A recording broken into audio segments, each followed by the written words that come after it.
From the CISO series, it's Cybersecurity Headlines.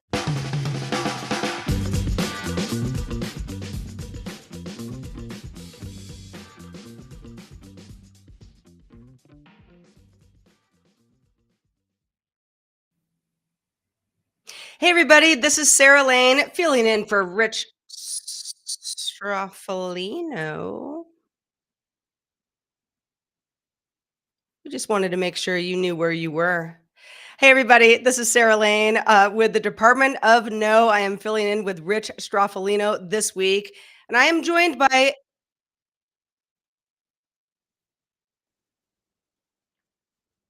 I think we have a little bit of echo issue going on here.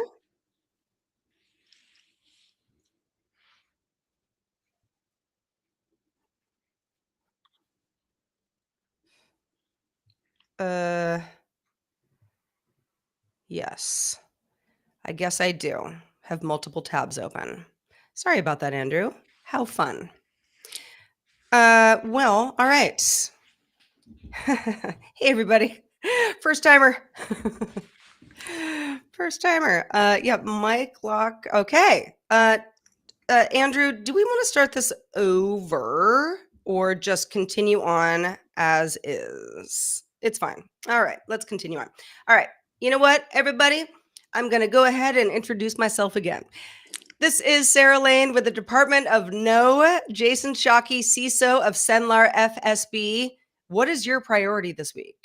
My focus this week is finding and training the next generation of cyber leaders and cyber operators, or as I like to say, looking for a younger, less hairy me. Mike Lockhart, CISO at Eagle View. What is your priority this week? My priority is the unenviable task of trying to wrap up our 2026 roadmap planning and negotiating time and energy with all the different components of the business that have to play ball with me. Oh, gotta love it, especially going into the holidays. Well, everyone, welcome to the Department of No, your Monday cybersecurity stand-up. I am Sarah Lane, filling in for Rich this week. This is where we kick off our week by looking at the stories, the trends, and the issues that should be on your radar as a security professional. Think of this as your virtual Monday strategy meeting. We're here to help you start your week informed and ready. Our sponsor today is Adaptive Security, security awareness training built for deepfakes and AI. Joining me today are Jason Shockey, CISO at Cenlar FSB, and Mike Lockhart, CISO at Eagle View. Now, Jason, if I'm not wrong, this is your first appearance here. This is my first time, yes. Well, how do you feel? I feel great. I feel great too. Thank you so much for joining us. Thanks for Now, having me. Mike, you've been with us a couple times back in May of last year, 2024, and then just a couple months ago in October. Thank you so much for coming back. Oh, it's a pleasure to be here again. If you are watching live on YouTube, and many of you are, drop your thoughts in the chat. We love hearing from you. We'll be watching for your comments throughout this show. And if you're listening to this as a podcast, remember, you can join us live every Monday at 4 p.m. Eastern. Just go to CISOseries.com, hit the events dropdown, and look for the Department of No. You can also send us feedback anytime at feedback@CISOseries.com. And just a disclaimer, we always do this. Opinions expressed are those of our guests. All right, we've got about 30 minutes. So let's dive in to our no or no segment. That is no or NO. You want to know or you say no. I'm going to run through some stories from the past week and we want your quick takes.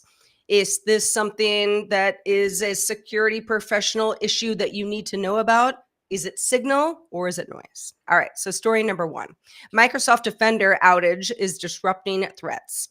Microsoft Defender for Endpoint experienced a 10-hour portal outage affecting XDR features, including advanced threat hunting alerts and device visibility. Microsoft attributed the disruption to a CPU spike from high traffic or portal components. Mitigation steps have restored access for most customers, though some organizations are still facing issues.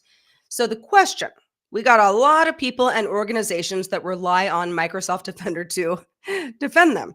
All tech organizations suffer disruptions on occasion. This happens. But should they be held to a higher standard? What do you think? Know a little more or no thanks? Jason, we'll start with you. Know a little more.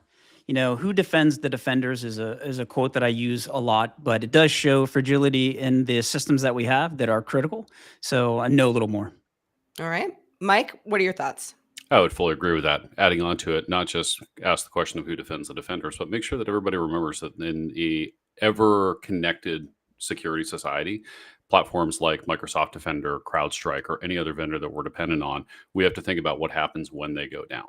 And it's not an if they go down, but it's a when they go down. Do we have appropriate mitigations in place to address that outage, be it 1 hour, 1 day, or 1 week? I mean, we're really past the point where something like an outage would only affect a corporation, right? We're too intertwined at this point. Yep, 100% agree. Everything is tied together. Yeah, it talks to that systemic risk because it's not just the individual that is actually using the Microsoft product, but all the, let's say, vendors or the clients that are relying on that initial, service to be provided. All right. Story 2. Shady Panda turns browser extensions into spyware. A China-linked group called Shady Panda, perhaps you've heard of them, spent 7 years turning once legitimate Chrome and Edge extensions into spyware, affecting more than 4.3 million installs. Several extensions received malicious updates in mid-2024 that allowed hourly remote code execution, full browsing surveillance, encrypted data exfiltration, and adversary in the middle attacks. So here's the question. Similar to the Microsoft Defender question, we all need browsers and lots of people use extensions. And for the most part, they're great. They're part of a lifestyle. Know a little more or no thanks? Jason? No more. So I think this is part of the core of everyone's cyber threat intelligence platform. Extensions equals code, code equals risk. So this is an APT most likely that is in for the long game. So your cyber threat intel should be tuned towards how could something downstream actually affect you. This could be based on the risks that I saw in the article. It could be extremely critical for people to make sure that they know more. Mike, how do you feel about this extension situation? Oh, definitely no. It's a good reminder to all security practitioners that supply chain security comes through multiple different vectors, be it browser extensions, software your users are installing on their endpoints, packages that your software engineers are using to build your software. So supply chain security is a holistic problem. It's not just a single point problem that affects an engineering organization. And this one really goes to show the continuing evolution that we see from threat actors and finding new and novel ways to get an initial foothold inside of systems. Well, speaking of threat actors, we have a record-breaking DDoS attack. This most recent attack fired off a massive 29.7 terabit per second attack that Cloudflare had to absorb. It was through a rentable army of up to 4 million hacked routers and IoT devices. It was big. Cloudflare says nearly half of those attacks are now hyper-volumetric. And one recent wave even disrupted parts of the US internet, despite not even being the intended targets, at least as far as we know. All right, so question. Hyper-volumetric sounds kind of bad. Sounds like something you don't want to get in this flu season. Is this know a little more or no thanks? Mike, I'm going to start with you this time. I'm going to maybe go against the grain here and say, no thanks. This is no different than behavior we've seen throughout the years, and it's just continuing to scale as capacity across the internet scales and systems capacity grows. It is just a normal part of risk management for any business. It's going to happen, and there's very little you can do to defend against it. Cloudflare goes down. That means that they have the means that none of us can prevent against. So it is what it is. Jason, do you agree? Agree. No thanks. It's part of the noise. It should be built into everyone's business resilience plan. You're looking at your business impact analyses. So it should be just part of the normal business as usual or BAU processes. Now, I mean, let's say this happens again. What would be your advice to any company that relies on Cloudflare? I'd say the takeaways, you always have to be aware of these things, not to completely, like I say, no thanks. It is part of the signal, but that's why I mentioned BAU. If you're not routinely testing your cyber incident response processes and your business resilience and disaster recovery processes, that is a significant problem. You should be doing that. It shouldn't be drowned out in the normal BAU. You should be as if When you test these things and when you exercise these things like we used to do in the military, you are actually putting yourself in the situation as if you are about to go under as a business, as if you are about to be attacked by the adversary. And it is not a good day. You should put yourself in that mindset to make sure that you iron out all of those wrinkles before something bad happens. Yep, couldn't agree more. All organizations have to understand their critical supplier ecosystem and go through that at least tabletop exercise of asking what happens when they go down. The reason that they go down is less consequential than what the impact is to you as an organization when you're no longer able to use your critical suppliers. All right, let's move on to our next story. The UK government is moving forward with a proposed ban on ransomware payments for public sector and critical national infrastructure organizations, with national security exemptions to avoid life or death dilemmas. That's according to Security Minister Dan Jarvis. The legislation would also require other businesses to notify authorities if they plan to pay a ransom. So, question here. This debate is about whether to pay a ransom that has been waging for a while, or is this type of decision impacting companies and governments worldwide? Know a little more or no thanks? Jason? Know a little more. Definitely keep aware of what's being mandated to the organization. I think as a company, we should be able to. I'm fine with the transparency piece, based on the business impact. Should I notify the regulatory agencies? Yes, we should. Should we notify our clients and our customers? Yes, we should, within a reasonable amount of time. But one thing that I think is incorrect is forcing someone to not pay, because then you remove all of the freedom from that company, which you need that company to be free to take risk where they need to take risk. But I think it's definitely something we should pay attention to. Yep, I would fully agree with that. You definitely need to know more. And, thinking about it in the long-term strategy here as well, too, what happens over the next 3, 5, 10 years as other national governments potentially follow this pattern as well, too. So there's an impact on strategic decision-making for businesses, especially those that operate on the global scale. And this type of legislation also toes a very gray line. And, who gets to decide what is actually the right decision? They make the comment, life and death. Well, there's a lot of variability to that. You don't understand the circumstances of employees in a company, and that company, if they were to go down due to a ransomware that they weren't able to pay, and that puts that company out of business, there are knock-on effects. So this is an example of where legislation can potentially have negative consequences for business and remove that decision-making authority from the organization that knows best and is able to make an informed choice about what level of risk they're willing to take and how they're willing to get themselves out of a bad situation.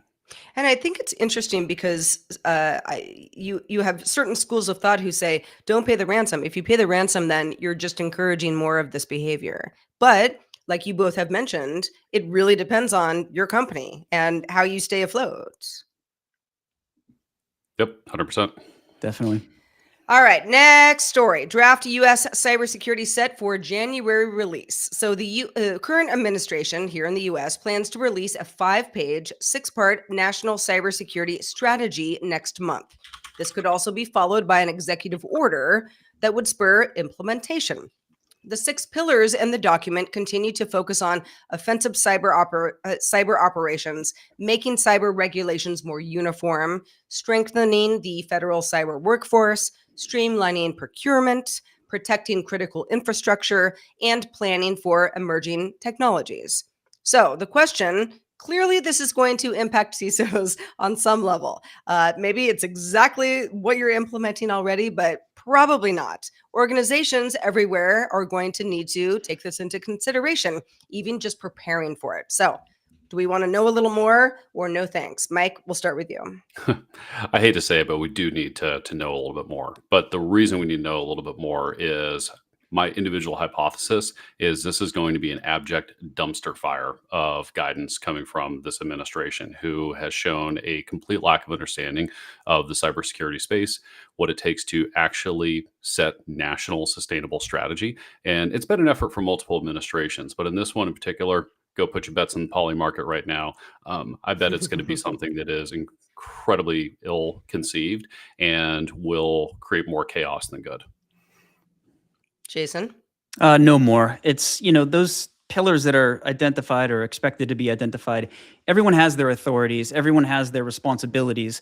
I think if you follow an industry standard framework, let's say it's the SIS-18 controls, to get to that compliance line is a great thing. Now, defending forward past that, doing what you can do as far as, let's say you're at a mortgage bank, like I am, how much can I defend forward in cyberspace? Well, that depends on my cyber threat intelligence and then my tech stack and my security stack to see, operations drives maturity. So if I say that, or if I see a hacker group doing something, I can't actually defend so far forward that I go offensively against them, but I can think like an attacker on how they would attack me.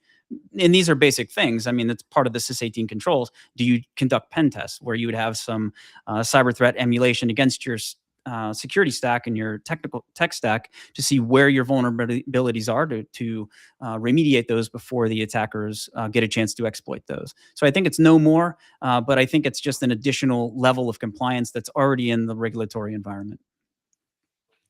All right, we got another one involving virtual kidnapping scams. Ooh, doesn't that sound fun?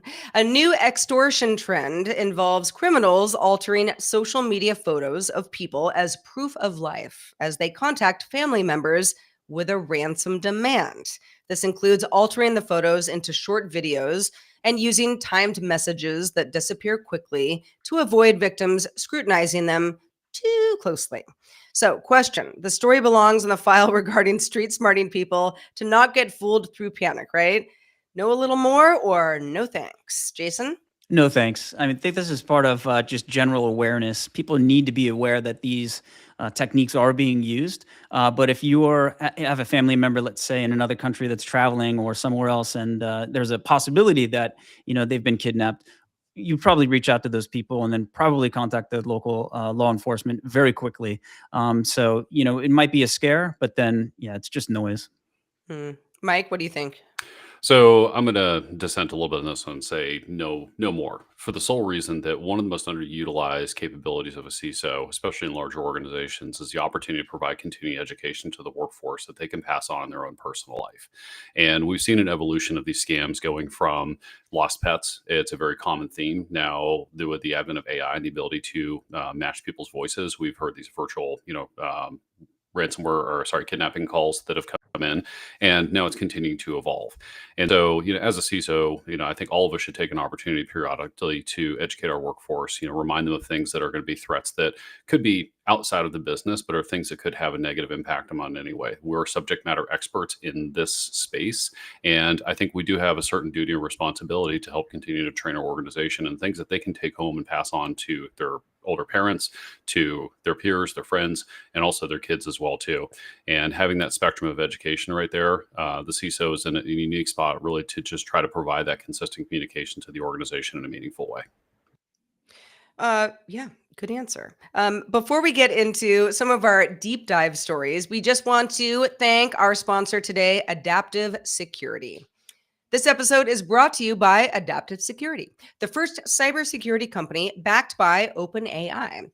AI is obviously rewriting the cybersecurity rulebook because attackers can now scale persuasion as easily as they scale code. The real target isn't just your systems anymore, it's human trust. And if you aren't actively testing your organization against AI-driven phishing, vishing, and deepfakes, you're leaving a gap that criminals are going to exploit.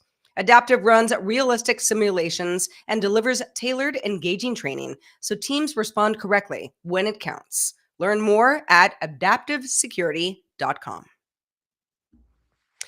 All right, let's get into some stories that deserve maybe a little bit more of our attention this week. All right, here's the first. According to an article posted in Dark Reading by David Schwed, COO of Sovereign AI, when hiring for the CISO position, companies and organizations have to choose between two very different types: the engineering-focused CISO or the holistic CISO. He says the choice can be risky depending on, who you need for your org. An engineering-focused CISO treats security as solely a technical problem, which can build clean architecture, preventative controls. But this approach can just kind of move the risk with attackers exploiting weaknesses elsewhere, such as human workflow gaps, A holistic CEO, by contrast, understands security as a broader system involving people, process, technology, designs for resilience, not just prevention. Okay, so Jason and Mike, does David Schwed's opinion resonate with you? Do you feel like these are the two kinds of CISOs that you would hire? The topic resonates with me, but not necessarily the binary approach to it. There are different types of CISOs, but everyone that climbs the mountain eventually is going to see the same moon. We just take different paths to get there. Now, that is I kind of looking at it from the holistic viewpoint, as the author kind of spoke to. You're going to have whatever type of CISO you have, and either one, just have a CISO. The piece that comes to my mind is that it's not binary, is you have a team below you, an iceberg of people, hopefully. If not, go to a managed service provider and get some team. It's people, process, and technology. If you have a good leader, regardless of background, you're going to make sure that the engineering is there. You're going to make sure that the strategic sticky stories are there to explain to the regulators and explain to the executives exactly what you're doing to be compliant, but then also, like we mentioned earlier, defend forward. So I think it's not as binary as the author describes, but there are obviously it is a fact that there are different types of CISOs. Now, one thing that I've seen in my experience, and that I suggest for all organizations, is to hire the holistic CISO, because then you're going to be able to attract the people that you need. Because just a quick story, I majored in chemistry and I took physical chemistry in my undergraduate, and it's one of the most difficult classes across the country. And the instructor, the professor, is an expert in chemistry, mathematics, and also physics. Told us if he has a math problem, well, he just gives it to the math department. That always stuck with me, that story. Mm-hmm. So if I have an engineering problem, I go give it to an engineer. I don't have to be an engineer. But one thing I do tell my people is, I don't expect you to be a computer scientist, even though we do have computer scientists on our team. I expect you to think like one. I need you to think logically. And if you have a problem that you can't cover, reach out to a teammate to handle that. So it's not as binary. You can pick a CISO, any CISO. I'd go with the holistic CISO, because organizations these days need an executive in the CISO position that talks finance and talks people, process, and technology. It sounds like what you're describing is just a really great manager. Somebody who's like, okay, I might not personally have every single, check off every single box that my team does, but I know who to go to for that answer. That's right. Enthusiasm, intelligence, and integrity. Those are the three qualities that I look for in people, and I expect of myself. The third, integrity, if that's not there, the first two can be used as a weapon to manipulate people. So I'm always trying to find people that have those three qualities, but then heaps of humility, meaning if they don't know the answer, they're not going to pretend that they do know. That's the actual risk. If they pretend that they know something when they don't actually know how to solve the problem, that's a huge risk. Mike, what are your thoughts on engineering versus holistic? I think it really shows that the marketplace mindset, the cultural mindset, is still very much stuck in the past. Like Jason mentioned, it doesn't really matter the path if we're all trying to climb towards the same summit. And the bifurcation between the holistic CISO versus the engineering CISO really does not do service to those people who can evolve and grow into the role. To put that into contrast, you may have somebody who comes out with an MBA and comes up through those risk management ranks. Maybe they come from the finance world. Maybe they come from where risk management is very much a component of what they do, and eventually lands in a CISO role. Now, they're going to be able to speak at an executive level. They're going to understand the broad strokes of risk management. They will understand the components of people, process, and technology, but maybe they're not an engineer. And depending on the nature of the organization, they might actually struggle to have a very informed engineering conversation if, say, you're a SaaS platform provider, or a PaaS platform. Whereas you have somebody who is an engineer that may come up through those engineering ranks and spend a lot of time doing very, offensive or defense security, deeply understands the technical components, who may struggle to grow into the larger executive role. But for the vast majority of people who are practitioners, they can eventually converge those skill sets. Somebody who is an engineer has the capability to learn the finance, the executive components of it. I went through that journey myself. Somebody who comes out of the MBA ranks, right? Or, Jason, I'll ask you a little bit your experience here on the military side, comes out of the military, has a very systems level thinking to a large degree, but can adapt and, take in new information that allows them to at least be informed and ask the right questions from the engineering workforce and drive towards those technical skills there. So, tying it all back together, it's not about whether you're holistic or whether you're engineering. What matters is, do you understand systems levels thinking? Can you partner and find the right people to fill in the gaps where you have knowledge? And can you transit all the different layers of the business from the ICs all the way up to the board? And while you're going to be spending the majority of your time as a CISO working with your board, your executive leadership team, and your senior leadership team, you should be able to plumb the depths of the organization as well too, regardless of what your background is. So, Jason, you have any thoughts on that? Oh, that's well said, Mike. Very well said. One of the things that I coach veterans, and I joked when I said I'm constantly trying to find a younger, less hairy me. I'm constantly looking to how do I take the 200,000 veterans that transition out of the military into the civilian space every year? How can I screen them to show them they can have a successful cybersecurity career? That's what I'm constantly trying to do. One of the things that I try to teach them, anybody I can talk to, and this applies to non-veterans as well, like Mike was alluding to, is I have found a way to actually translate complex technical concepts into business relatable terms to different audiences. And that could be to, let's say, a CFO, it could be to a CIO, it could be a non-technical CIO, it could be to a fifth grader, it could be to somebody that's in graduate school. Any of those concepts, I have one leg in the engineering camp, one leg in the executive camp. How do I speak to both people? And how do I speak to my peers as well as another huge element? So very well said, Mike. All right, moving on to another discussion topic that I'm sure you will both have thoughts on. Representative August Pfluger reintroduced the Cyber Deterrence and Response Act. This lets the U.S. formally designate foreign hackers behind major cyber attacks as critical cyber threat actors subject to sanctions. The bill directs federal agencies, including the Office of the National Cyber Director, to attribute attacks with input from intelligence and threat firms.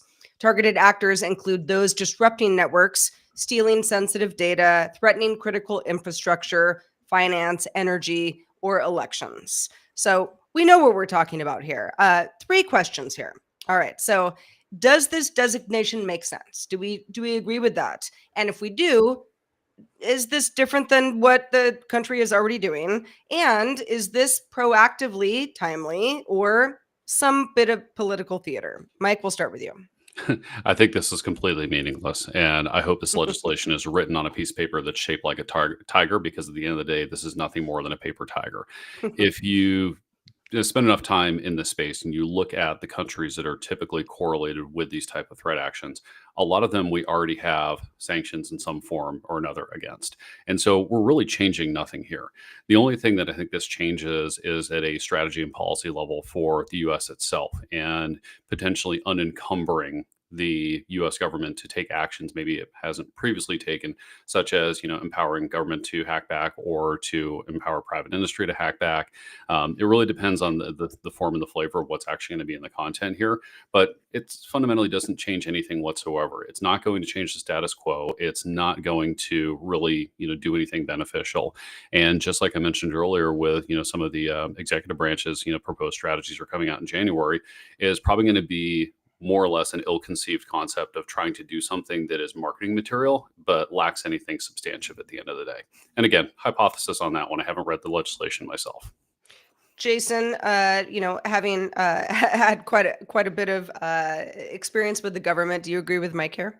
I do. I think, when we label things, it's good because then it orients people to, okay, yes, I know what that is. But if we already call them advanced persistent threats, maybe this helps on another side where, okay, if we call it what are they calling it? A critical cyber threat actor, then it would be something to allow them to do something, meaning do more in a legal sense, then it might help that group. But as long as we don't change, I think, labels where the entire industry is moving in a certain direction with a momentum on a vector, I don't want people to get too dispersed as far as, okay, now I know what, APT 24 is or whatever the APT number is, and I know how that organization responds or tries to attack certain organizations. That's what I can align to. That's what I've been aligning to. If the new designation changes any of that, that might change your cyber threat intel platform, and then it might change the way that you structure your security stack to protect that sensitive data and those sensitive systems. Yep. So I think if, as far as moving the needle, time will tell. Like Mike said, I haven't seen the actual words and the language inside the document, but if it doesn't move the needle, why are we doing it? Because there's plenty of other things to work on. Yeah. And there's also a meta layer to it that this likely will not address. There's this mindset of we can go to a country, or a tangible organization and attribute actions to them.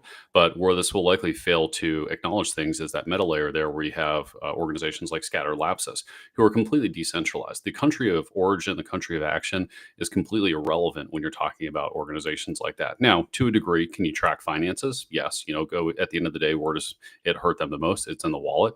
But all of the different cryptocurrency exchanges have made that a little bit harder now. And so now it's harder for us to chase the dollars. They can move things around. They can park it. There will still be countries that are secondary parties that are complicit in those money transfers as well, too. So if we're going to do anything that's meaningful, the focus really shouldn't be on the cyber threat in and of itself. It should be on the outcome of that. And that is, where is the money going? Let's focus on the money. Let's follow the money. And at that point, you're really starting to get into an area where there's potentially tangible benefit, but just going for attribution sanctions against these countries and ignoring the meta layer of these decentralized groups just really misses the mark, in my opinion. Well, we have come to the end of this illustrious episode. Thanks to both of you. Jason Shockey, CISO at Cenlar FSB. Thank you so much for being with us. Thanks for having me. Yeah, we hope to have you back again soon. Mike Lockhart, CISO at EagleView. Thank you so much for being back with us, and come back for our fourth time soon. I appreciate it. Love being here. We'll have links to both of their LinkedIns if you'd like to know more about where they've worked and why in our show notes. Thank you also to our sponsor, Adaptive Security, security awareness training built for deepfakes and AI. And thank you to our live audience. Thanks for everybody who joins us live. Your participation makes the show a lot more fun. We can't always get every comment on screen, but we do see you, and we appreciate you being here. Remember, you can send us feedback anytime between shows at feedback@cisoseries.com. Join us again next Monday at 4 p.m. Eastern for another edition of the Department of No. You're going to learn a lot. To register for the live show on YouTube, just go to cisoseries.com and click on events. And if you need your daily cybersecurity news fix, of course you do, don't forget cybersecurity headlines. You'll hear my voice there too. The essential news in about 6 minutes every weekday morning. Thanks for joining us on our Monday stand-up, and have a great week and stay secure out there. Cybersecurity headlines are available every weekday. Head to CISOseries.com for the full stories behind the headlines.